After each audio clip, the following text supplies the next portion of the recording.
Hello friends, அஸ்ஸலாமு அலைக்கும். Welcome to Sasi vlog. இன்றைக்கி மார்னிங் எந்திரிச்ச உடனே மிஷினில் துணியை போட்டுட்டு நேற்றே பிள்ளைங்க சொல்லிட்டு படுத்துட்டாங்க.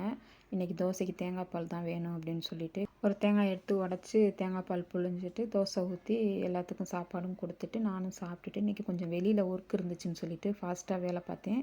கிச்சன் உள்ளே போகும்போதே புளி பாக்ஸில் இல்லை. எப்போயுமே ஃப்ரிட்ஜில் ஸ்டோர் பண்ணி வச்சுருப்பேன் புளி. அதை எடுத்து பாக்ஸில் கொட்டிட்டு சமையல் ஒர்க் ஸ்டார்ட் ஆயிடுச்சு. சமையலை வேகமாக பார்த்துட்டு இன்றைக்கி வெளியில் கிளம்பணும்னு சொல்லிட்டு வெளியில் கிளம்பி போயிட்டேன்.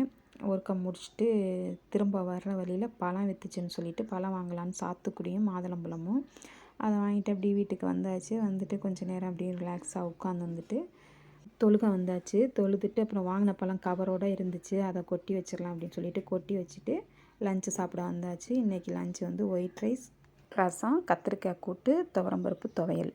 கத்திரிக்காய் கூட்டோட ரெசிபி நாளைக்கு விலாகில் போடுறேன். பிடிச்சிருந்தா லைக் பண்ணுங்கள், ஃபாலோ பண்ணுங்கள். தேங்க்யூ.